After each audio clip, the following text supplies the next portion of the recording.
Hello, everyone, and welcome to a new episode of the TEKCaffe podcast, streaming live from Egypt and Italy. I'm 𝗏𝗲𝗄𝗏, and I'll be your host for today.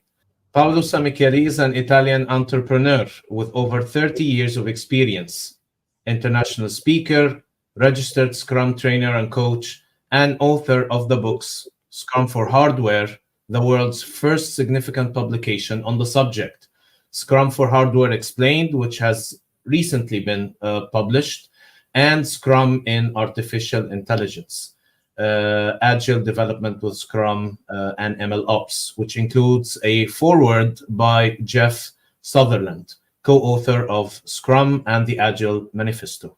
So without further ado, I leave the mic to Paolo to talk to us about Scrum and hardware. So Paolo, the mic is all yours.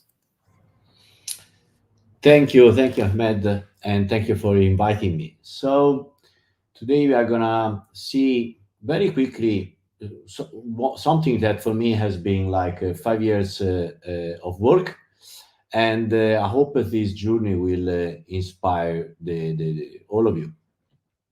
So I've been already introduced. So basically, my job is divided between teaching Scrum and coaching companies. And yes, my publication, the one that now is getting very popular, is about artificial intelligence. That is the hot topic of the last 2 years. But it's not the topic I'm going to cover today. Today, we are going to talk about hardware. So what I mean by hardware is a tangible product, something that you can touch and see. And it might contain some software, since the software is everywhere today, but also contains some electronics so that the software can run, contains some mechanical parts, so basically atoms together to serve a specific purpose. There might be an engine, wheels, and move like a car, or even wings and fly like an airplane. All together, all these layers together, how can you ideate, design, build, and then mass produce something like that with Scrum? And so the book that just came out a few months ago is Scrum for Hardware Explained.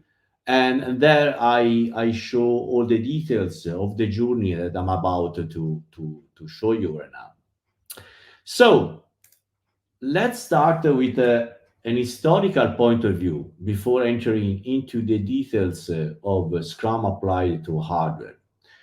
How we got here. So the gentleman here in the bathtub, his name is Frederick Taylor. Is he the inventor of the scientific management? Basically, everything about the Industrial Revolution came out thanks to him. So before Frederick Taylor, that basically invented the management consulting and the concept of management, before Taylor, we had something that is called the micro market. So before the first Industrial Revolution, basically the economy was based in micro enterprise working on micro markets. In this process, before, when we had the craftsman economy, basically there wasn't really a separation between thinkers and doers. So basically, every company was funded by an entrepreneur, in some cases even an artist, if the goods to be produced, they required some kind of artistic skills. And then the company was basically an extension of the founder. With Taylorism, and then with the assembly line, thanks to Henry Ford, what we had is the separation of thinkers and doers. So we had basically the factory where everybody was working, and the management was the people in charge of thinking what was the best possible way to develop something. And then the workforce were just asked to follow the orders. What happens today, though, is that the complexity of the tasks cannot let the separation within thinkers and doers anymore. And so how can we organize the companies for the new challenges, what we call the creative economy, with a different paradigm that, of course, cannot be the one that was before the industrial revolutions? And so here you go. And so what we have right now is called the fourth industrial revolution. The World Economic Forum defined it as is not the big fish which eats the small fish, it's the fast fish which eats the slow fish. Many companies are finding useful to the teamwork as a way to respond to the fourth industrial revolution. Why working in teams should be beneficial?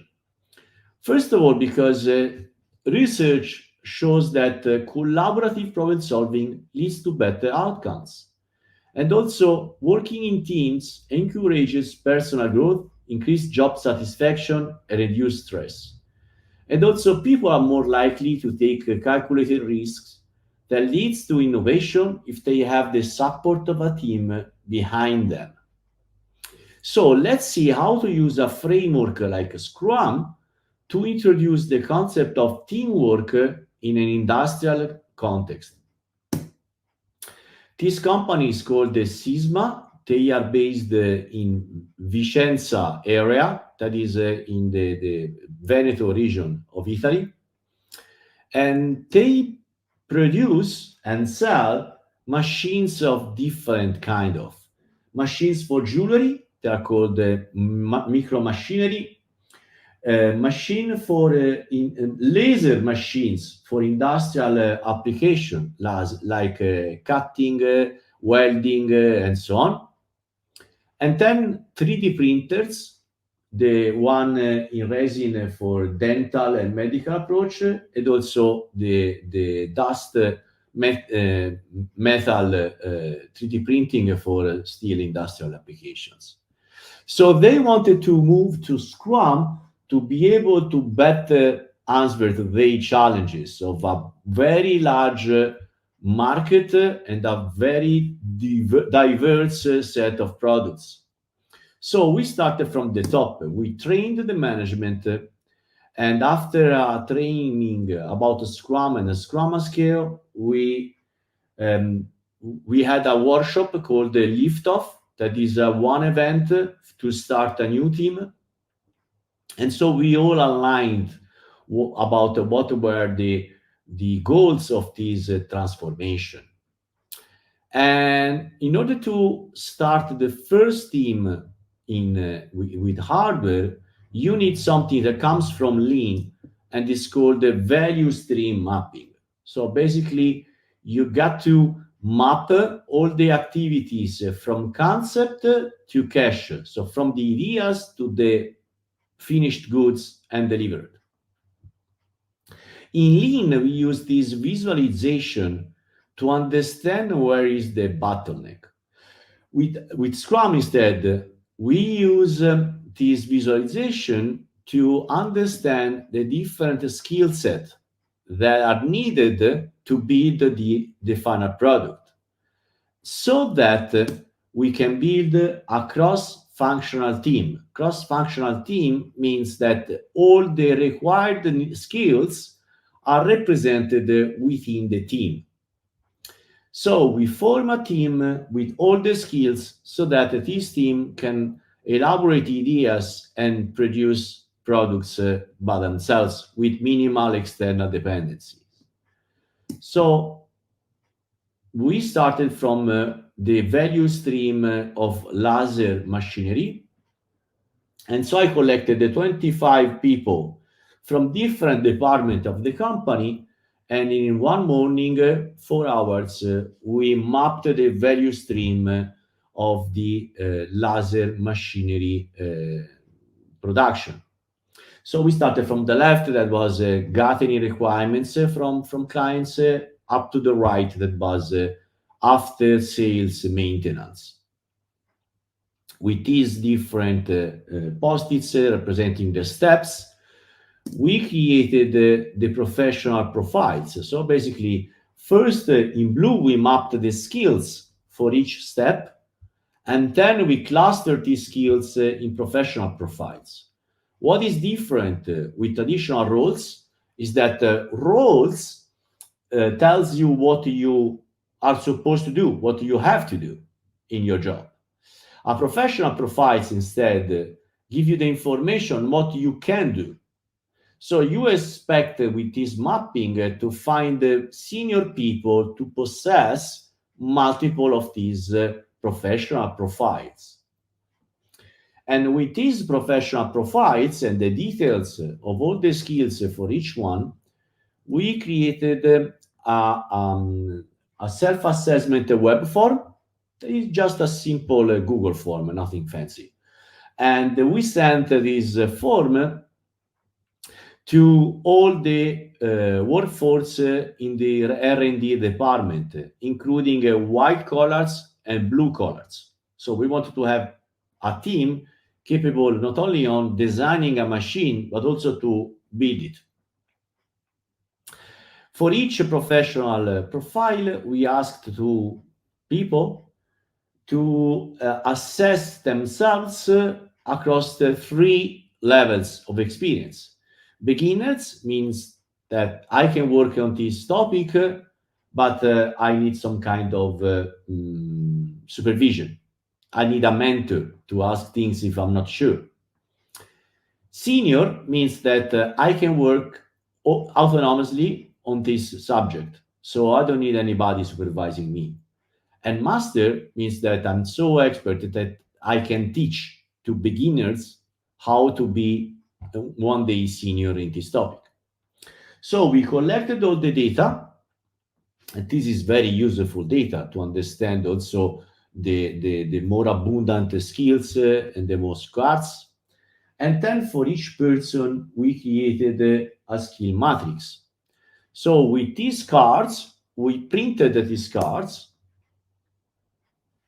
and we used these cards to play a game of speculative organizational design. So we said, okay, let's pretend that we want to create we want to restructure the same department with the same people forming teams. How many teams can we build with these skills? And so basically with these cards, we were simulating team compositions, and then we could ask feedback to people and show the idea on, look, we want to create something like this number of teams, and we were thinking about putting these people in these teams. What do you think? And every person has been able to provide feedback, and so we made some adjustment. We moved the natural pairs in the same team, so that the people that have been working together for years kept working with the colleagues that they liked and appreciated for years. And then we produced the one on the bottom that is called the heat map.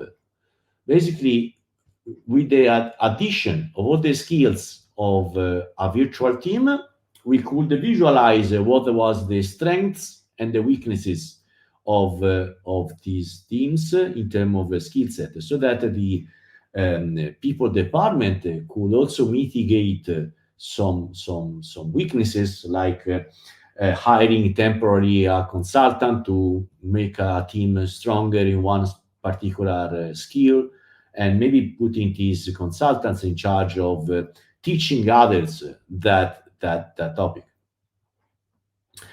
And with this first idea on what was the possible solution for the entire transformation, we started with just one team. So the idea is that think big and then start small.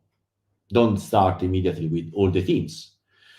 And so we wanted to start with a first team, but the first bottleneck was the space. So we needed to redesign the space, because Scrum teams, especially in hardware, they are hungry for space. They need the space for boards, the space to have the sprint reviews, the space to have all the events, the sprint planning, the refinements, and so on. So we had to move the chairs here and there and people from one room to another to create the space to start the first team. And so we decided to start with the special laser machines. So the machines that normally have a high level of customization. And we run in the first problem. The first problem is that we had to have all the needed skills, we had 16 people. And so we were starting already with with a scaled environment, multiple teams working together on the same product. So how can you do that? We will see that with 𝗧𝗏. So to detail the topic of multiple teams working on the same product, I have another example here. This company is called Net Engineering. They are one of the biggest engineering studio in Italy. They work with civil products, civic engineering products, such as bridges, streets, highway, tunnels, railroads, rail station, and so on.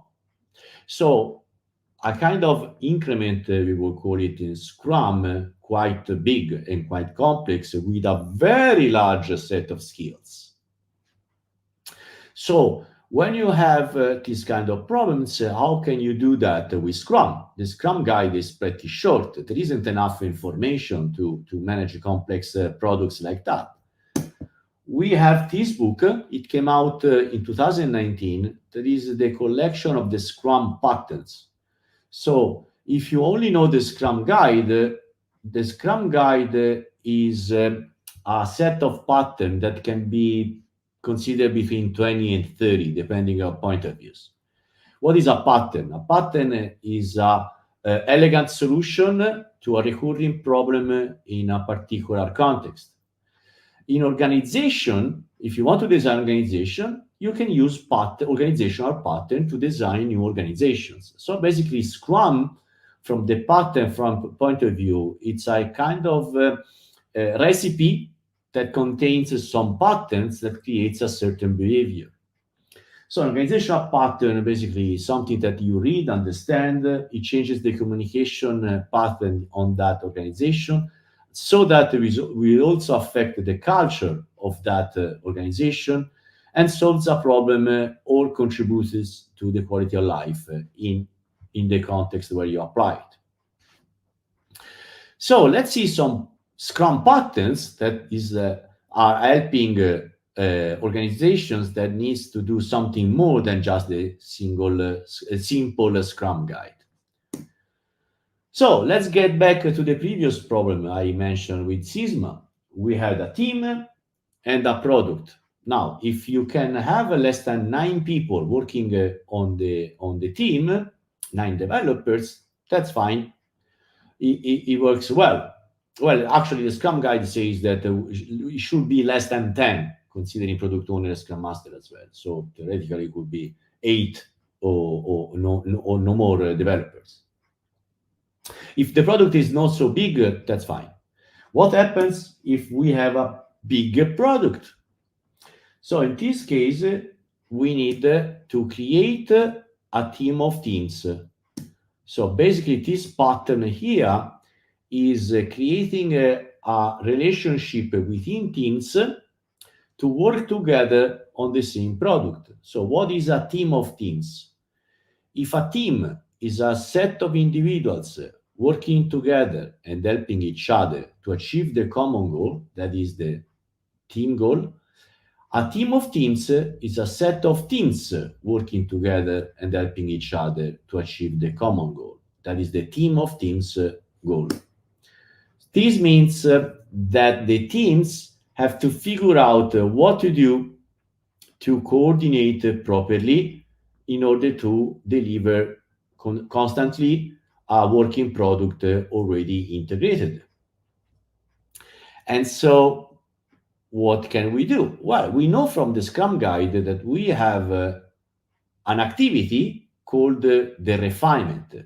The product backlog refinement is a continuous activity where the team clarify with the product owner and even some invited stakeholders sometimes what we are supposed to build. So the clarification is understanding what we need to do. If we have a team of team, we might want to have a scaled event called the Meta Scrum.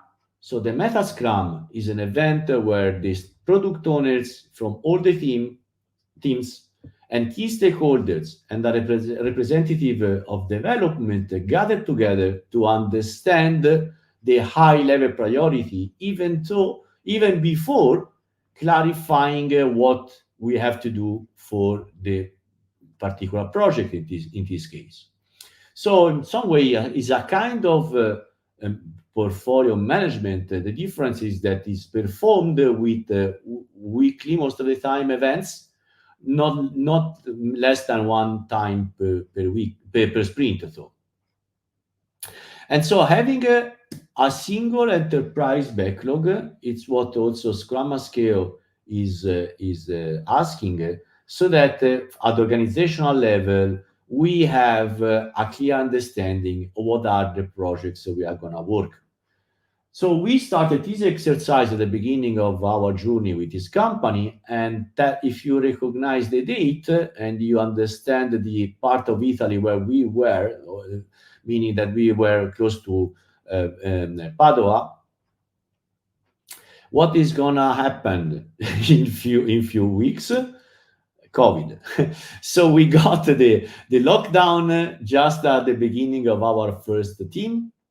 And so we moved everything we were doing analogic on the online, and we kept working remote. And together with the Meta Scrum, this is aligning the product ownership, but of course it wouldn't be enough.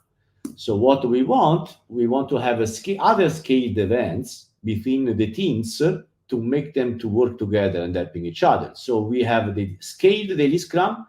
So same event as the single team. After the single team daily Scrums, we have the scaled daily Scrum so that a representative from each team gather together and say things like what impediments we had solved since yesterday, what new impediments we have, what kind of impediments we cannot solve ourselves. They also used to have, well, they are still doing it. They started having a scaled retrospective every sprint. So after every team retrospective, individual retrospective, they had the scaled retrospective. And what if we cannot solve the impediment ourselves? Well, we had a new role, the Scrum Master. This was a new person, not different from the team's Scrum Masters, in charge of systemic impediments. And so she was part of the executive action team, so the team of management in charge of solving impediments for the entire organization. And so basically the escalation was one step only, because Nicoletta, the person that was playing the role of the Scrum Master, was also member of the management team. So basically she was carrying on the impediments with other management, the top management of the company on a daily basis. So the escalation in this case was very, very fast, because the company was composed at the end by 11 teams. And of course, especially if you work in some environment that are not stable, you can't expect, like in a Scrum Guide, to have only plannable work. You might encounter on unplannable work. For example, defects, they are not plannable. So how can you work in Scrum if you have also not plannable work? For this need, we have another pattern called the interruption pattern. Actually, in Agile education, we teach these patterns even at the entry-level Scrum Master class, because we consider this very important. So how this pattern works? Basically, at the sprint planning, what you do, you under commit, so you leave some space called the buffer. We actually do this physically using an empty post-it called the buffer, and we place it in a sprint backlog. So it's an empty space. It's not that, well, okay, maybe if some interruption came, so we have space. So we actually visualize this space. So we give this buffer an estimation. And what happens during the sprint, sorry, that the team is working to develop the product backlog items that have been accommodated in a sprint backlog. And then if interruption comes, it goes through the product owner anyway, because the product owner is still prioritizing work, even if it's unplannable work. So with interruption, the product owner can decide, no, this is not an interruption for us. We send it back because somebody else have to work with this. Or can say, yes, this is for us, but it's not very urgent. So I'm going to do it later, meaning I'm going to put it on the product backlog and prioritize. Or maybe, no, okay, this is a legit interruption. We need to work on that now. So I will use the buffer. So the interruption goes on the buffer. The first available developer, all developers can work on that, make it done, and keep working on the rest of the stuff. What if we estimated the buffer on our sides and now we get more interruption? Well, we have another pattern from that. It's called the emergency procedure. So if you're interested, you can read that on the link. Of course, I wish you to never need the emergency procedure to develop your sprint goal. Now, if we have this mechanism applied to all the teams composing the team of teams, what happens is something very interesting. So let's pretend that we have these teams, they started working, and then we get one interruption, and this interruption gets to the first team. The product owner decides that this interruption is legit, so it was in a buffer. And then we got a new interaction, still for the same team. How can we do that now? Well, one option would be to call the emergency procedure, or you can ask for help. And somebody else from another team can say, well, we have space. Give us something easy that we can do for you so that you can manage this interruption. So we can have offloading and replanning in a way that everything is delivered anyway. So this pattern, the buffer, is enabling a team of teams of working together and helping each other even during the sprint. Now, when you have a very diverse set of skills within the team, let's pretend that each color of these is a different skill set. Let's say you are an orange person and you are expert in everything that is orange. Now, you might have a question about orange problems, but nobody else is orange in your team. So who can you ask questions about your particular skills, since in your team, so you don't have anybody else understanding this topic so deeply. So in a team of team, what we need to do is something that is in Scrum at Scale is called the cross-team coordination. If you know the videos from Spotify, the Spotify engineering culture, one or two from Eric Nieberg, you might remember the how I called they call it in a different way. They call it sorry, I don't remember. Git. They call it this way, and so they can ask to other peers. So what chapter, if I may interrupt. Chapter, so exactly. Yeah. The guilds is the other one. What we call it is the community of practice. So the horizontal one is the chapter in Spotify, and this a regular line is the guild. Yes. And so they can ask their peers in the other teams, and normally there is a champion for each discipline, for each community of practice that is in charge that the communication flow properly through this horizontal organization. So basically, for this company, what is a discipline? Well, it's a meeting every 3 months. Is a chat within all the Orange people, and there is like a virtual space where they store documents and articles and so on.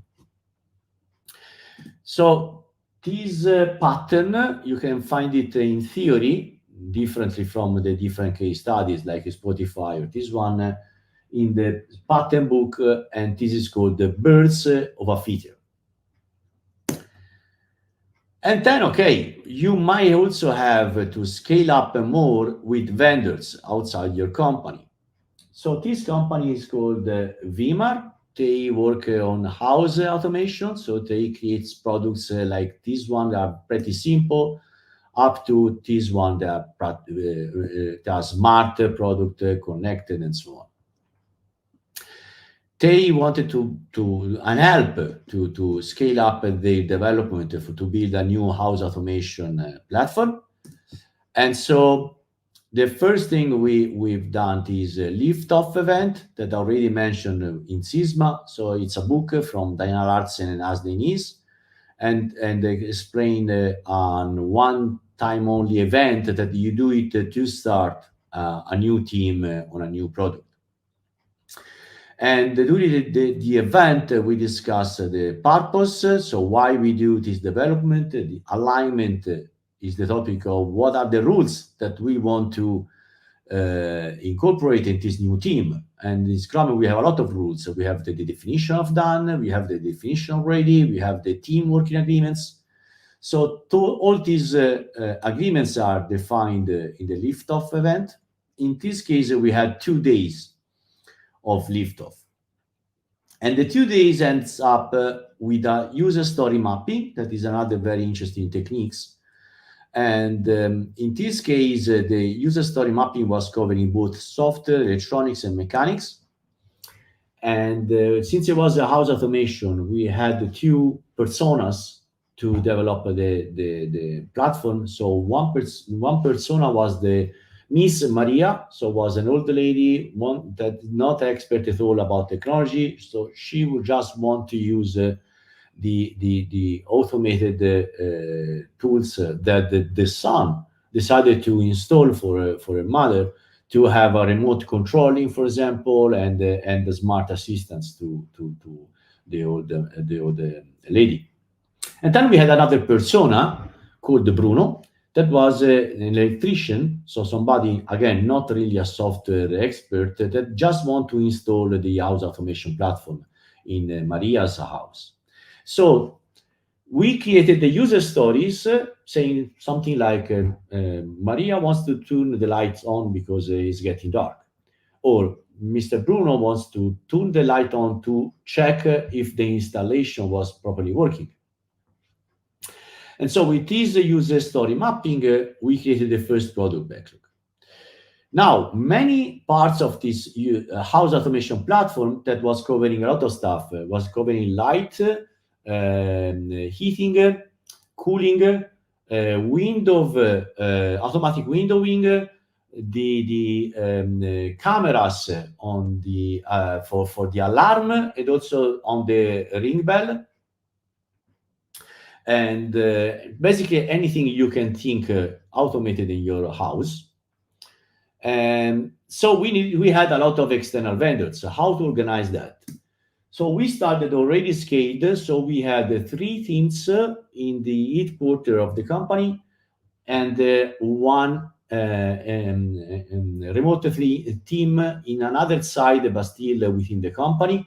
Then they became 2. This is a picture on a particular moment. Then we evolved, of course. Every case study is not a still picture, it's more like a movie, right? And then we had the suppliers. So how we manage the flow of the material from the supplier. So Basically, to achieve industrial agility, vendors and consultants must play with a team attitude. So the first thing was to design a contract that was enabling collaboration and continuous delivery from vendors to the headquarter team. In this way, we didn't had to have different reviews, sprint reviews from each team. We only had one scaled sprint review where we were showing stakeholders the integrated platform, regardless which part was developed internally and which part was coming, flowing from an external vendor. So when you have the right rules of the game, and to have the right rules of the game, maybe you want to check Lean Agile Procurement, because there is a lot of interesting tools to design the right contract with your vendor so that the rules are in some way agile before starting.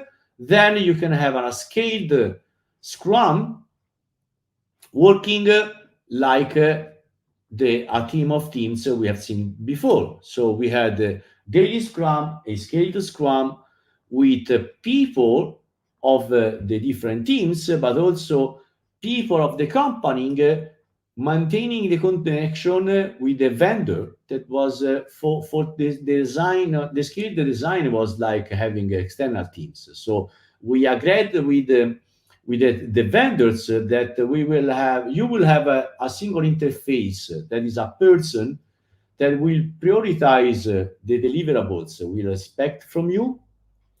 And this is not a manager or project manager. It's going to be a senior technical person so that your technical people can talk with this senior technical person, understanding the priorities, so that the business user stories in the scaled product backlog were reflected also in the vendor product backlogs.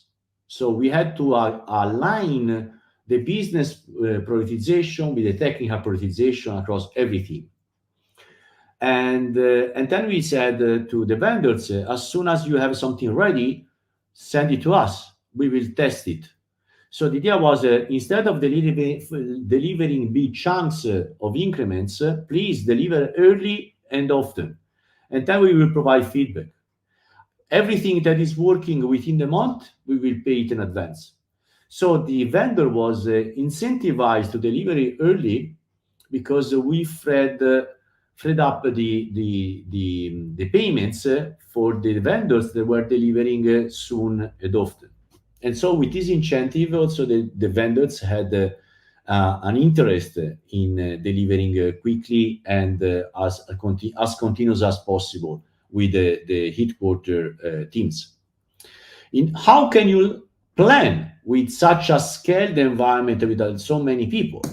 We used a technique called the buffet planning, basically something that I made up. The idea was we tried to plan with the tool projected on the screen and everybody sitting and staring at stories and say, okay, who's going to work on this? Who is going to work on that? It didn't work. Everybody was bored. Everybody was sleeping. And so he said, okay, we need something more energetic. So we printed the user stories from the product backlog and we placed on the table. And then everybody came on this room, that we had this big room with all the teams from a quarter and product owners for the vendors and also the remote teams. And so we said, okay, so in the table you see the product backlog prioritized. We removed all the chairs from the room. So everybody was just standing. And so we said, pretend you're a buffet. You got to, since you are queuing up, you got to pull some food, because otherwise you have to queue again, and that wouldn't be convenient. On the other hand, you want to get only the food that you can actually eat, because you can't have a leftover. It's not polite. So, okay, you have 1 hour. Try to figure out with your teams and the other people in the room who should do what, which team should work on what. Go. So we started with the timer on the screen, and everybody was pulling this stripe of paper, reading it, and then we now noted that we had some kind of crowds around the story, not around the team, honestly. And so people started talking, and it was like a bazaar.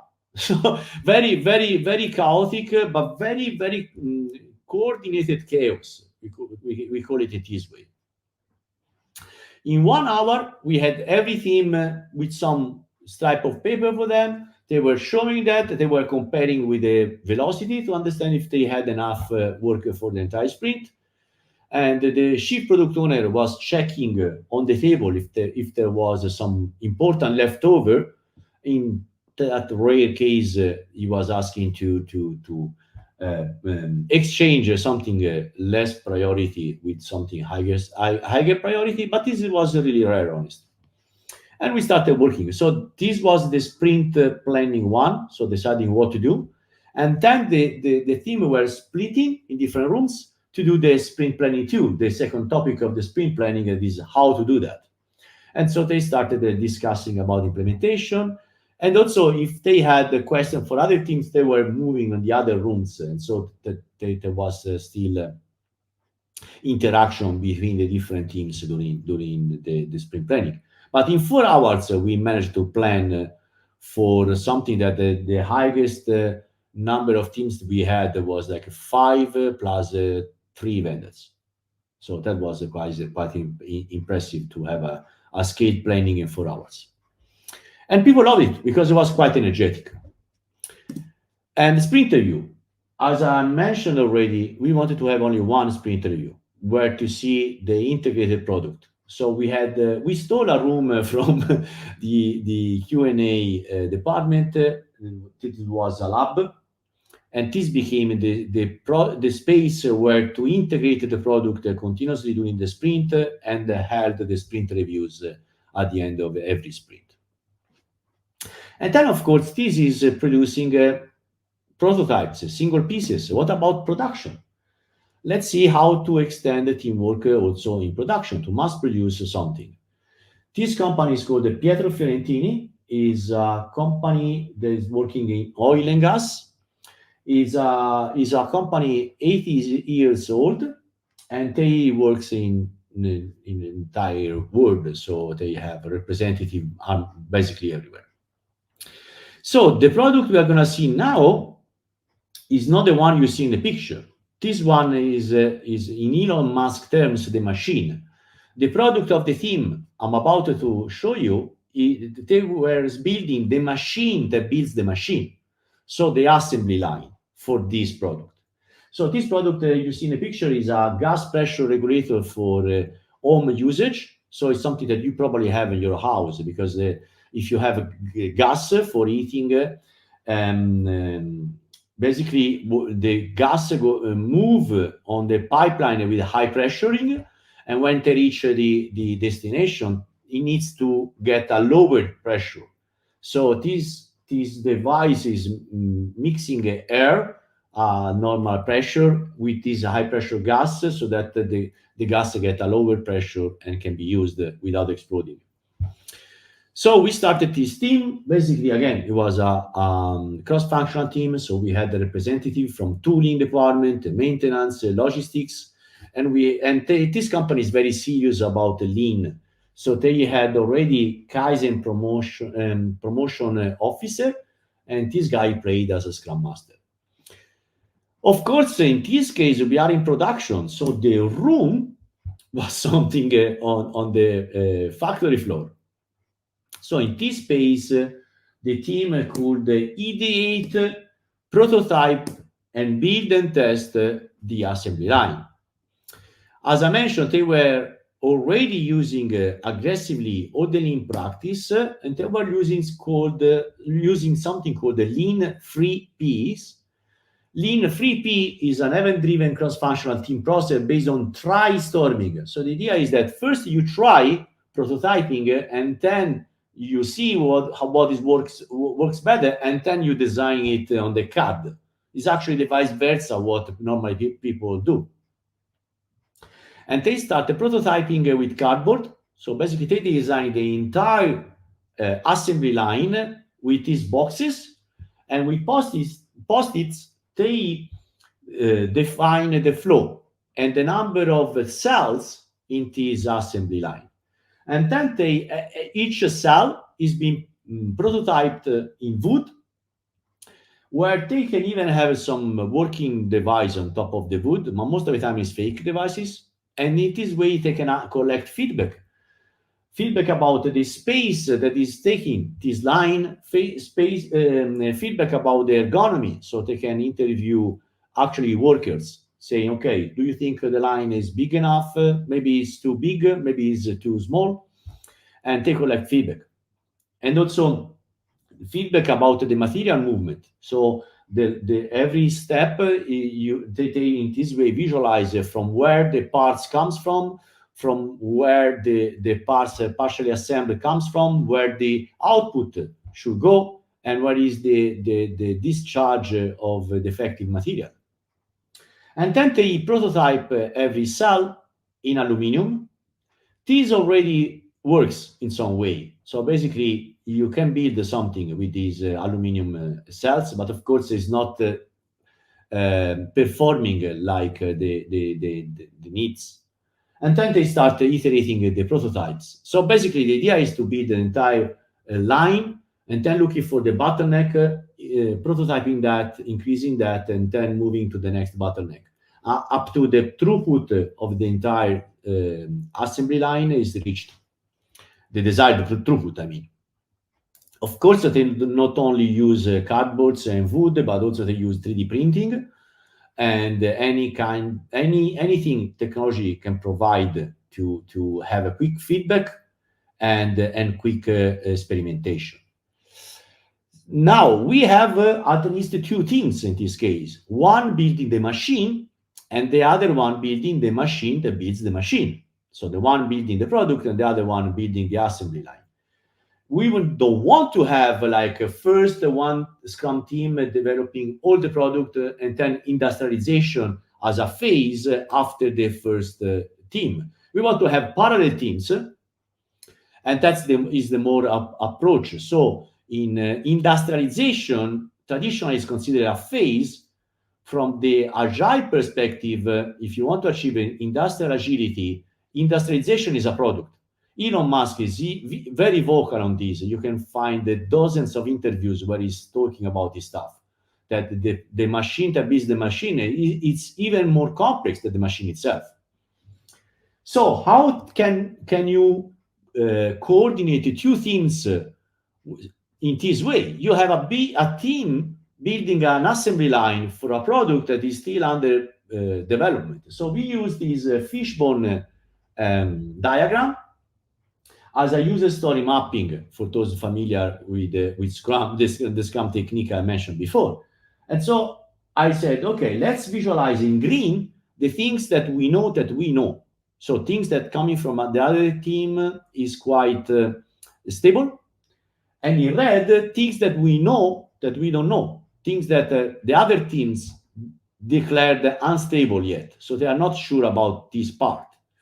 So in this way, they use the mechanical design patterns to decouple the solution in the case there is some changes from the other team. So I have a picture for that. Let me go back.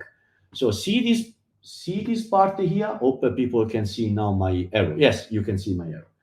So this base here, this is modular, so that if the shape of the gas regulator changes, they only have to unskew this part here and rebuild only this small part.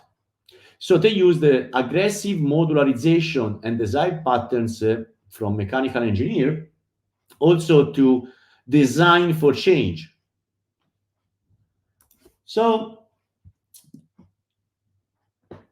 and also sprint reviews. So here, for example, the picture on the right, so you see part of the line already prototyped. So it's not wood anymore. It was already quite working already. Of course, not yet with desired throughput, but already working. So people at the sprint review could try it actually. We were in a factory floor, so the noise was very high. So we had to use microphones. So you see the people talking on a microphone because the noise of the neighboring assembly line was quite intense. But this sprint review was very fun, very interactive, very interesting. So takeaways. What we learned from this company. The modern challenges, the increased complexity of products require to change paradigm. And increasingly, industrial companies are using teamwork as a way to solve the challenges from the fourth industrial revolution. And Scrum is a very unique and practical tool to launch and operate a network of teams working with a minimum viable bureaucracy so that you have maximum productivity and shorter time to market, and also the ability to respond to change constantly and quickly. But this is the reality for many, many companies already today.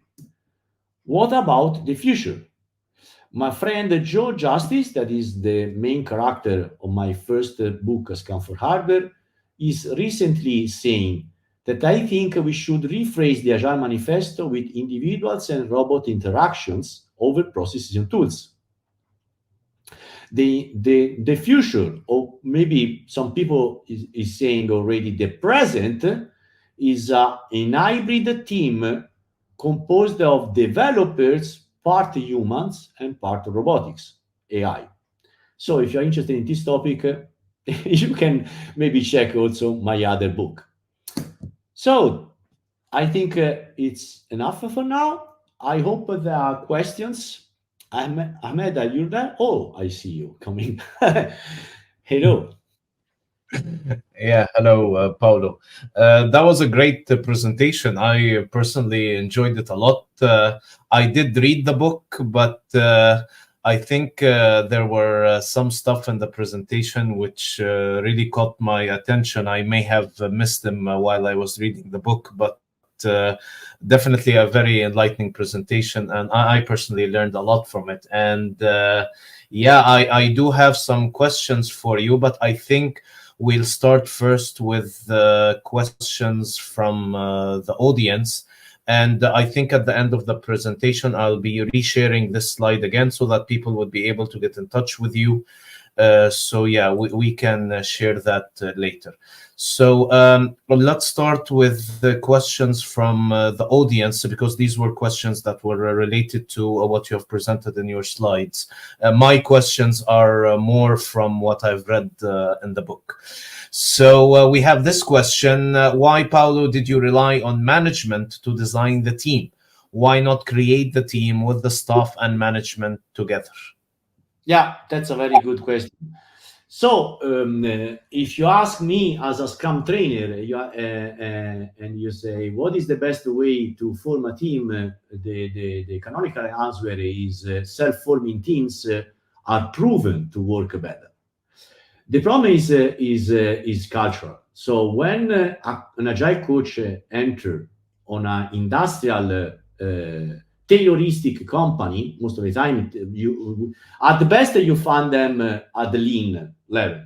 Otherwise, you'll find it in a Tayloristic approach, so more similar to 𝗧𝗵𝗺𝗃 approach. So management thinks and workers do. In this context, I have to decide which war I want to fight, which one I'm gonna leave it. But which battle I want to fight, which battle I'm gonna leave it, because I want to win the war. I don't want to win just the battle. And so the team forming is often something that management is quite jealous about it, maybe because it's fun. So the best I can get is you try to play speculative design, then you show to everybody else, you collect all the feedback, we do adjustment, we show again, and we do at least a couple of iterations. And for example, in another company, I will not mention which one, I insisted, because I was younger, to make a team self-forming, and I found out it was quite embarrassing. people were quite embarrassed to self-form, and because they weren't used to. They were used to being told what to do, where to go, and so on. So if you ask me, in my company, I want to do teams to be self-formed. In other contexts, sometimes you have to play the game with the cards that you get in your hand, and sometimes you you have to decide to live on something that is less optimal and just play with what people prefer to do. Yeah, and as you've said, the ideal case is when the team kind of organizes itself. Okay, the team becomes a self-organizing team, but it's okay if somebody forms the team, and then as part of your continuous improvement, you learn how to do team skill heat maps and stuff like that, and then decide how you can further improve the team by perhaps inviting some people out and inviting other people in. So it's something that you can also do incrementally. Why not?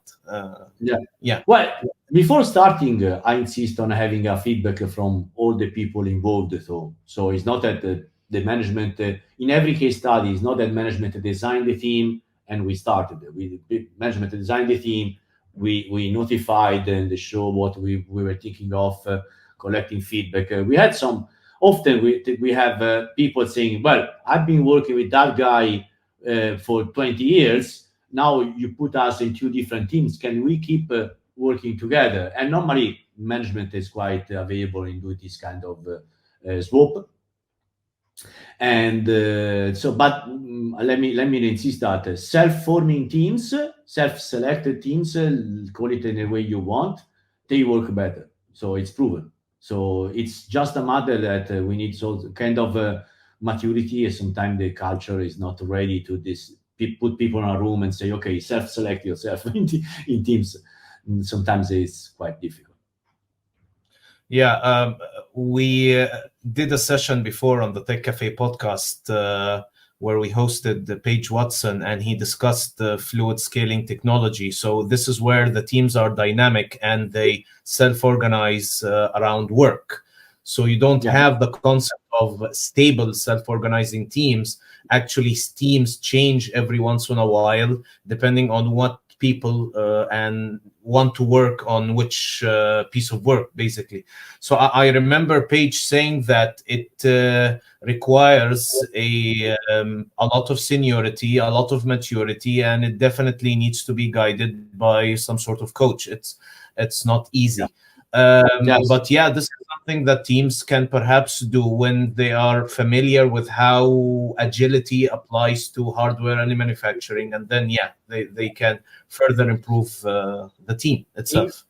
In hardware, sometimes it's also mind-blowing for them, the concept that they can pull the work from themselves from the sprint backlog. It's something that sometimes takes few sprints and they require a lot of me insisting on this concept. Otherwise, the product owner assigning work to everybody. In software, these things, the rigid assignment of work in software is not true even in waterfall, right? Because there is more like it's more a pair.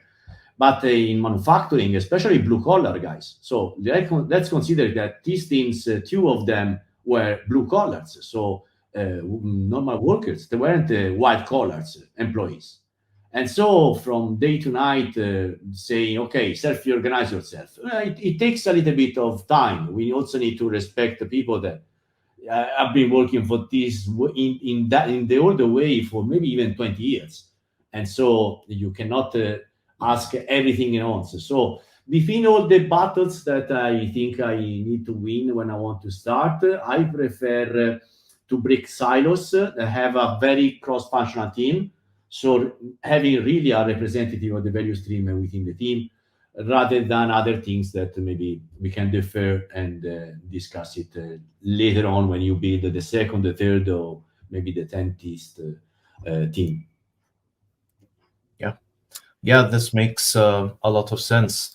I think that quite challenging to get white collar people to work with blue collar people. It's very challenging. I know a lot of people that work in factories, and this is always a big challenge. So yeah, you have to take it a step at a time. Actually, letting these people work in one self-organizing cross-functional team is quite challenging. So yeah, you have to pick your battles, as you've said. It's not an easy. Problems. There might be problems of salary inequality, and so you tell them, well, you're a team, but then there might be somebody earning the double of the other, and that won't help. There might be culture, and then it's just a habit. So people, but you see these kind of things also in, for example, a lunch. When you go a lunch, normally blue collar stays together, white collar stays together. When you form the Scrum team with both of them and they start eating together, they kind of create a scandal and come, oh, look, these guys, the employees are eating next to these other guys. So in some companies you find this kind of stuff, depending on how similar to Fordism and Taylorism they were, or how close to lean they were. In lean companies, there is a little bit more empowerment of blue collars. So there is the concept of the stopping the line, the undone, and so on. And so it's a little bit better, not simple at all, but a little bit better. But some companies, I found them in quite a traditional way. But shall we move on to the next question? Do we have another question? Oh, wow. So how did you work with management to accept the contemporary Agile roadmap of now, next, later, considering the amount of capital investment often required for industrial and hardware products? That's a good question. But basically, all the cards that they had also fixed dates, you know. So the portfolio was the old one. We just visualize it in a way that anybody could see it. The idea of the columns, because otherwise, if you put everything in a single line, you reach the floor, and then you need to dig because it was too. So the idea is, okay, let's move on the left side and let's divide the product backlog in 4 sides. The now, the next, later, yes, and I think it was 2 or 3 columns. I don't remember, because depending on the amount of material of product backlog items I have, I do 2 or 3 or 4 columns. But anyway, so the idea is try to prioritize, and then of course when you have too many items, you want to have multiple columns. But it's not that was just later. If you read on the single post-it, there was also some dates, deadlines, of course. Also because that picture is the net engineering case study. So that is a single increment, that might be millions, if not billions, because the high-speed train through Italy, they also work across. So we have seen many. I've seen them working on things also in Africa, like there was like a rail station, railroad with 2 rail stations in Central Africa. I don't remember the country. There was something in Turkey, in Istanbul, new train line in Turkey. So they work also abroad in many places. So it's millions and millions. So they had all the things that you expect to be. Okay, thanks a lot for this answer. We can move to the next question. So how did you explain to lean agile contracts to traditional vendors and suppliers? What did you do about lead times on their end and marketing timelines? Who was responsible for training these people? Yeah. Well, actually, I didn't explain in agile contracts. In agile contracts, if you want to do the full framework, you have to. But if you want to talk about the contracts only, you have to learn the agile contracts so that you know what to do. But to them, the keyword is, shall we have a contract that for once is a win-win rather than we lose? What I mean, if you have the traditional contract, you have a vendor and a buyer, okay? So if you work on fixed scope, fixed time, fixed budget, it means that the vendor have to in some way understand beforehand how much it's going to cost, blah, blah, blah. In this kind of contract, if the vendor under-deliver and the buyer overpay, the vendor wins and the buyer loses. Instead, if the vendor over-deliver and the buyer underpay, the buyer wins and the vendor loses. So it's a win-lose game if you define everything. And now, if you want to have commodities, go with what you've been done so far with procurement. That's fine. Commodities, no problem. If we are talking about critical technologies, critical furniture that is going to even have a very long lifespan, you don't want to have a vendor. You want to have a partner. So in order to have a partner, we need a different set of rules. So once you learn to read the Mirko book about Lean Agile procurement, Lap Alliance, you will find everything. What you want to do, talk with your vendor and say, look, I'm going to build this strategic thing. I need a strategic partner, and this kind of wedding is going to last for many years, probably 10. Do we want to date? So pretend it's like your spouse or your husband. And the question is, okay, let's find the rules of the game that or we win together or we lose together. What means that we share risks and earnings. And so what kind of rules can we use is very contextual. That's why I showed that picture with the sliders. So because it's a conversation with the partner. But the conversation starts with, shall we do a partnership rather than just a contract of goods? Of course, you don't need the Lean Agile procurement every time. You need only for strategic things or complex things. But when you did it, this is the way we talked with those vendors. So they didn't know that we were talking about Scrum and Agile yet. We said, okay, we want to have a flexible contract, time material. We want to have ability to change our minds. We want you to deliver as soon as possible. If you deliver something that is not working, that's fine. We will provide you feedback and you fix it. So there are no fees for fixing stuff as soon as you deliver quickly. And then we agreed on what was the best way of working together. Because the topic was, dude, if we deliver fast, we're going to market with this new product, we're going to have a lot of fun and success. If we deliver later, our competition is going to steal our best clients. So do you want to become our partner so that we sell a lot of this stuff? So you will keep working with us and we will share our success. What do you think about it?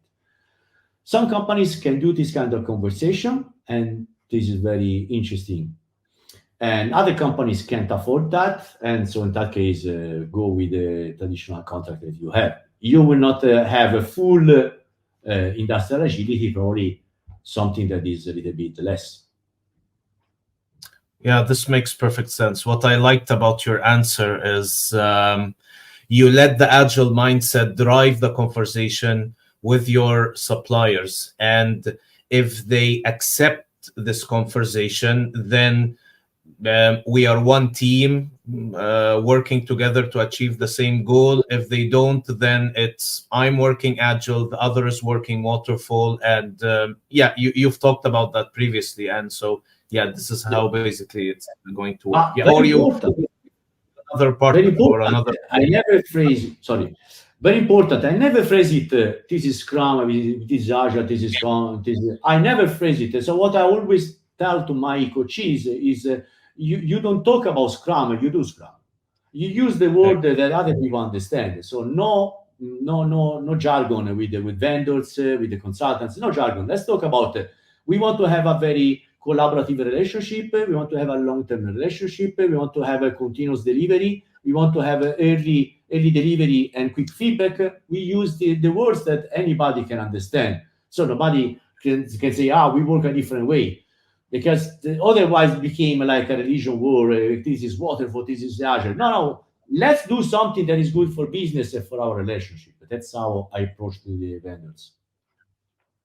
A few years ago, I published a piece on LinkedIn. It was titled "The Never May Always Rule." So basically, yeah. So I've split practices into practices that management will never understand, may understand, and will always understand. So yeah, what you're saying right now is basically use the terminology which people will always understand, okay, rather than the ones that they will never understand or may understand. So people will understand win-win, ROI, cost benefit. These are things they are familiar with. But if you tell them, Scrum, daily stand-ups, retrospectives, they're like, what's this? So yeah, that makes sense.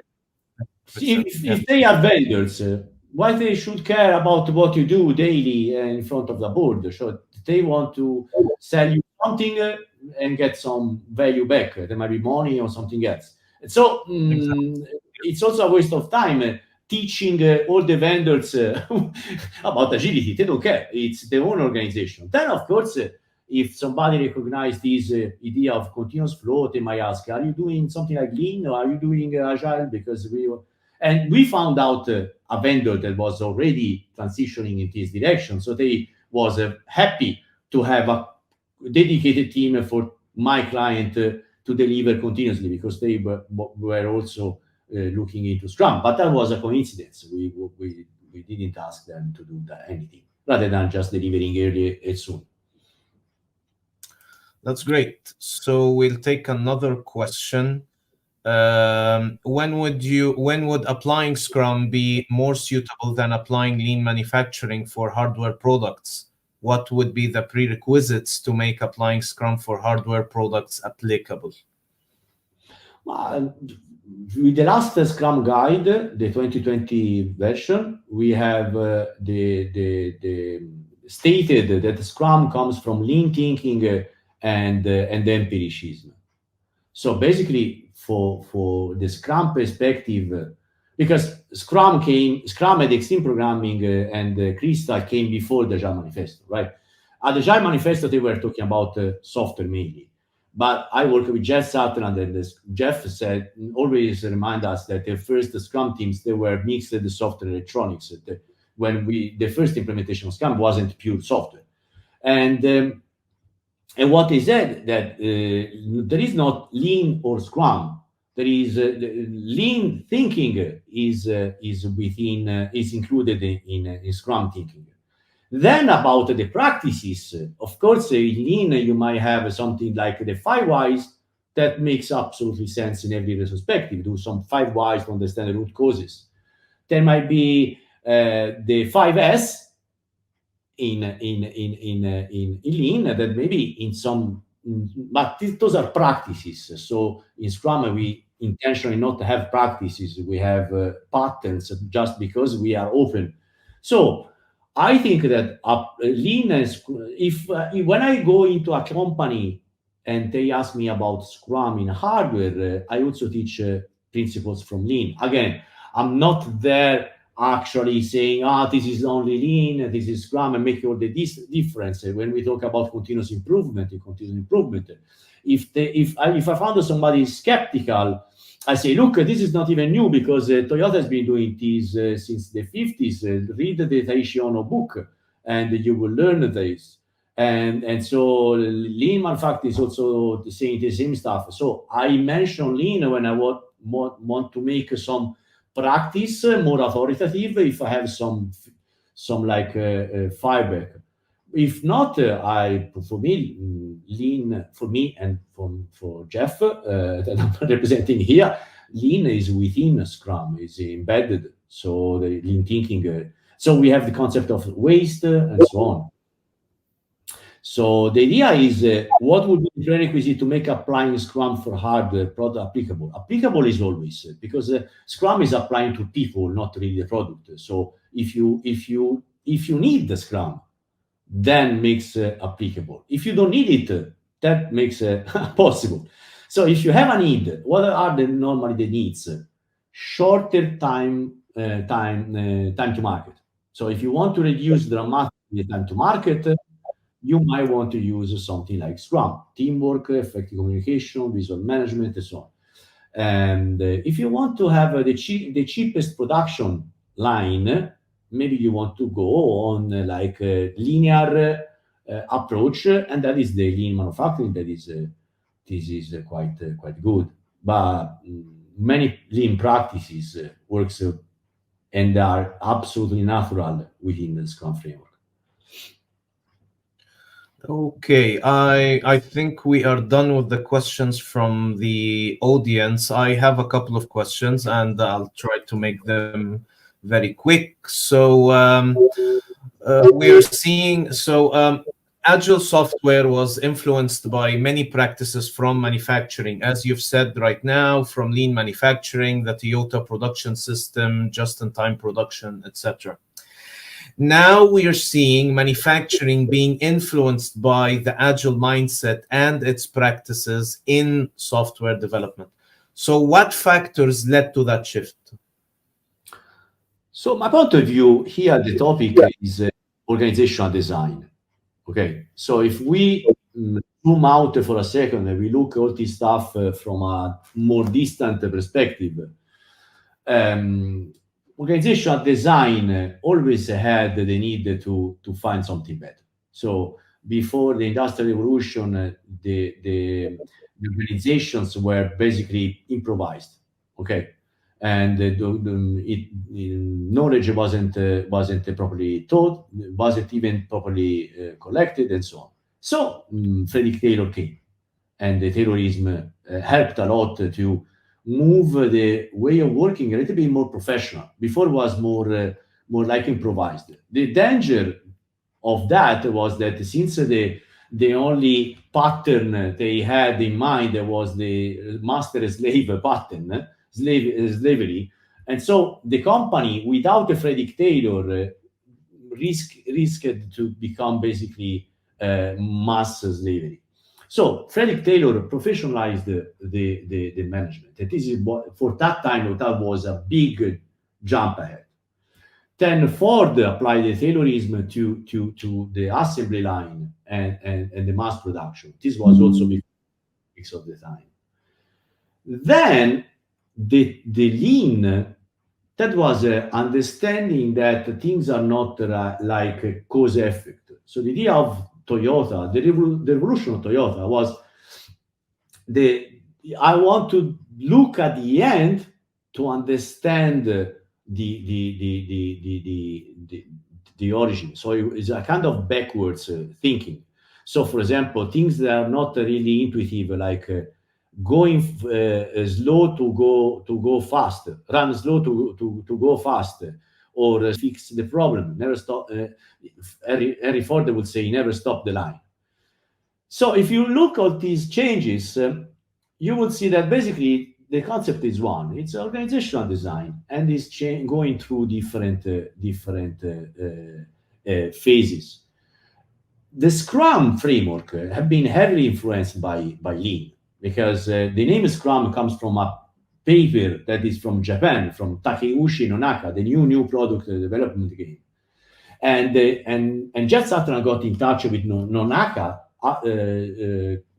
after this paper, and before Scrum had a lot of influence from the Japanese culture, also the Zen culture, also from some kind of personal perspective, and so this influence allowed the Agile movement to come up with this different framework, the lightweight framework that later been named Agile in 2001.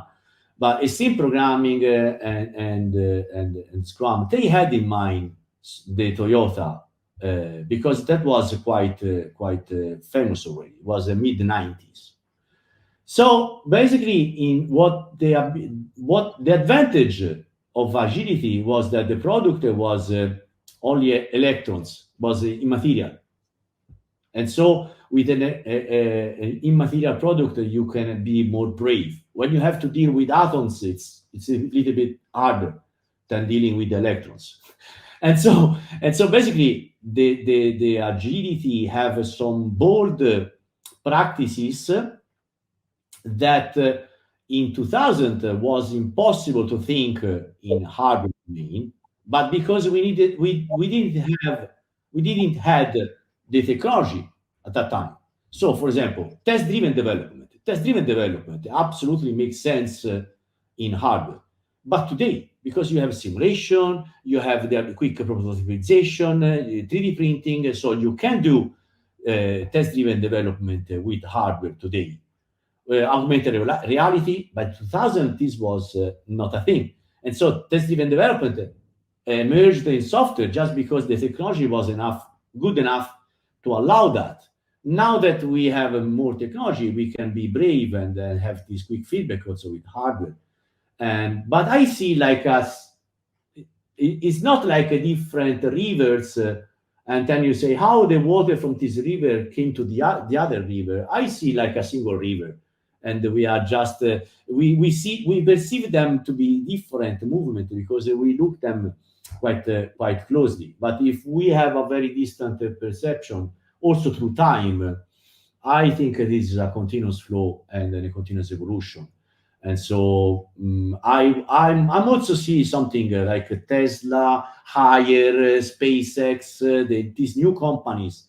They are doing something quite, in some way, even Bosch sometimes in some examples, they are doing something that is even more than what you expect from software agile companies. And is this a new thing? No, it's still an evolution, and it will be evolving over time more. Okay, so this is the last question for today. What caught my attention in the book was Agile New Product Introduction. So can you talk to us a little bit about that and how it can enable Agile transformation in manufacturing? Yes. So Agile New Product Introduction comes from my friend Joe Justice. He worked for a little while on Tesla. And when he left Tesla, he started in some way conceptualizing the things he learned in those companies. And that's the way he called it, the approach of improving an assembly line. So basically, I was mentioning it before, but I'm gonna cover it again. So assembly line, you make a prototype, okay? And when it's finished, it's never finished. It's finished when the throughput of the assembly line is what you desire.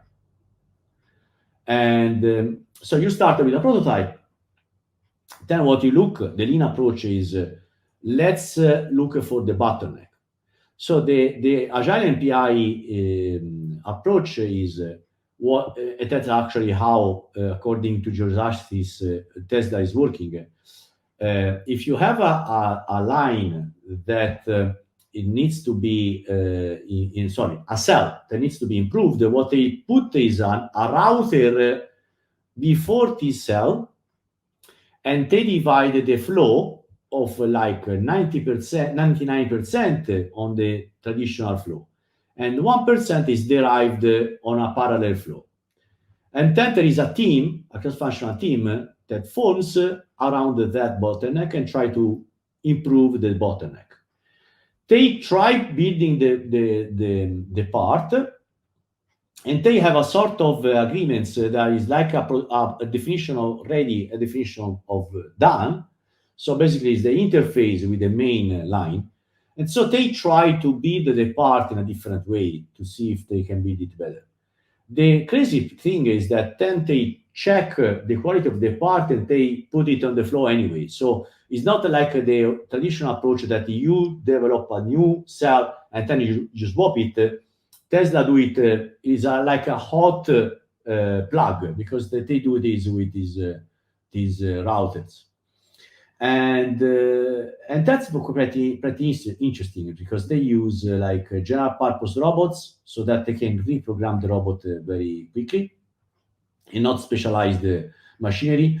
And most of the time they don't use mass production machinery, more like prototyping machinery, so that it's easier and cheaper to change.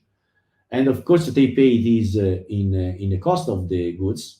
But according what I learned from Joe, the price is worth the result. And so that's basically how to do it. This is a way of working directly on the assembly line while you're working. So it's instead of a cold swap, to do this kind of hot swap, and when the parallel new cell it's better than the old one, basically they swap it, so 100% of the traffic flow through the new line, and then they remove the old one. So the new cell, sorry, and they go through the old one, remove the old one. So there is a picture in the book that maybe it's a little bit more clear than what I explained here. If you go on the scrum-hardware.com website, though, there is a set of videos, and the last one is there is a video about of Joe Justice explaining this. So if people are interested in learning more from the truthful source that is Joe, and also in the book there is the link to that video. So in some way you can find the source. But the Scrum for Hardware, scrum-hardware.com is accessible on internet, so people even without buying the book can read it from there. Thanks a lot, Paolo, for these informative answers and this great discussion. And thanks a lot for the very enlightening presentation. I've certainly enjoyed it a lot. And from the questions we've been receiving, I think that our audience has found it as insightful. I want to apologize for not being able to answer the rest of the questions, but if Paolo has the time, they're there on LinkedIn, so perhaps he can answer them later if he wishes. I'm sharing again the with Paolo's contacts, so feel free, of course, to reach out to him if you have any questions or if you require any of his services. Again, thank you very much, Paolo, and we hope to see you again in another session or presentation. Thanks a lot to all our followers, and we hope to see you again in a coming session. Thanks a lot. Thank you, and thanks for inviting me.